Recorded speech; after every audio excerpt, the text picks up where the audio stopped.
struggle with sadness? Maybe you're scared of being criticized. Loss of interest, aches and pain. Always thinking something terrible. Ask your doctor about Effects or XR. Ask your doctor about Cymbalta. Talk to your doctor about Zoloft. So talk to your healthcare professional. Get with your doctor today. Your doctor. Tell your doctor. Contact your doctor immediately. Talk with your doctor.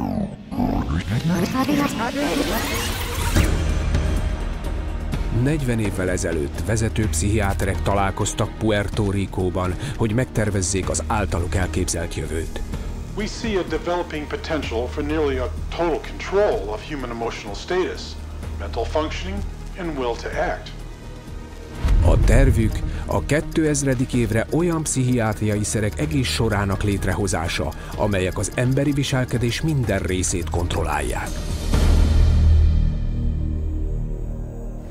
I was diagnosed with depression and put on Paxil. ADD, and I was prescribed Ritalin. General anxiety disorder, prescribed Zoloft. Bipolar disorder, and I take lithium. PTSD, Zoloft. I was on Paxil. When they placed me on Zoloft. They gave me Adderall. I was prescribed Sibtamu. Tegretol. Lexapro. Depakote. Stelazine. Adderall. Concerta. Thorazine. Prozac. Lorazepam. Effexor. Clonazepam. Ritalin. Dexamphetamine. Paxil. Cylert. Prozac. Adderall. Elavil. Depakote, Wellbutrin, Seroquel, etc., etc.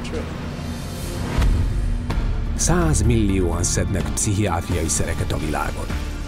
Hogyan történhetett ez meg? A pszichiáterek meggyőzték őket, hogy betegek.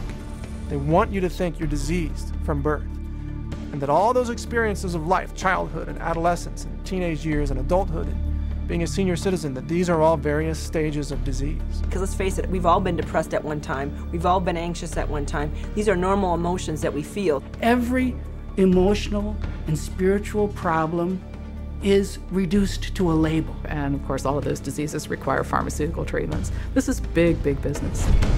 A magukat egészségügyi szakértőknek beállító pszichiáterek jókora bevételre tesznek szert, miközben nyíltan bevallják, hogy a hivatásuknak nincs tudományos alapja.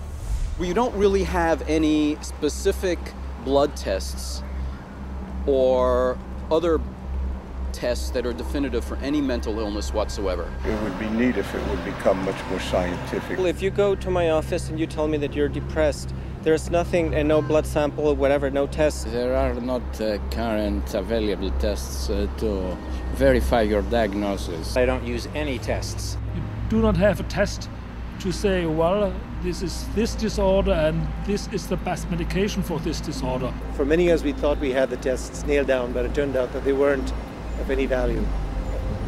If you don't know what's causing the symptoms, then to give somebody something to alleviate the symptoms is close to impossible. By the time a drug's approved and it hits the general population, we don't know even 50% of the side effects that are involved with that drug. And these pills cause heart attacks and liver problems and immune system problems and lots of other medical problems. So you're playing with fire.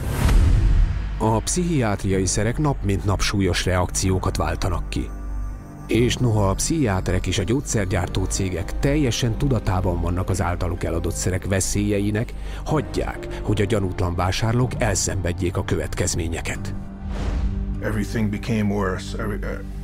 Each mood swing was worse. He would have chronic headaches, chronic, nausea, not feeling good. She was very agitated, very, very jumpy. She was having horrible hallucinations. Her personality was disintegrating. Once he started on that drug, the cloud just stayed over him and stayed over him and stayed over him. It got darker and darker. He thought there wasn't anything worth living to kill himself. That was not Matthew. That was the drugs. At least I would like to have said, I love you. I didn't get a chance to do that. Azon felül, hogy a pszichiátriai szerek nap mint nap emberek sokaságát nyomorítják meg, a becslések szerint havonta körülbelül 3000 ember halálát okozzák.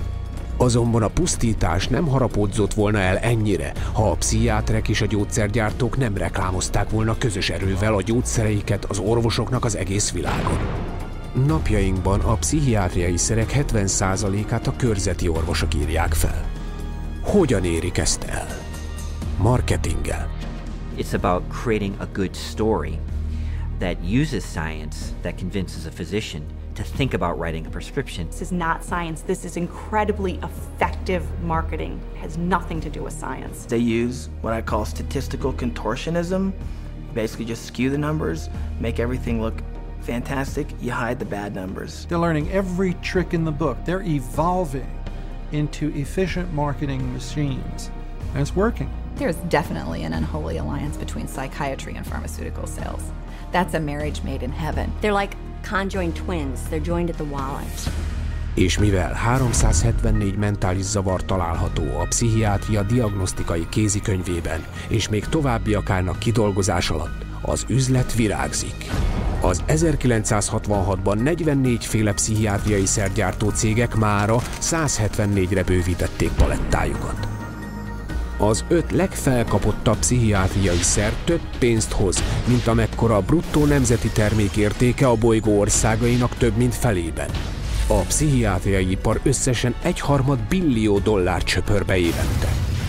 Hogyan történhetett ez meg? Ez a megtévesztés olyan története, amelyet nem könnyű elhinni, de végzetes figyelmen kívül hagyni.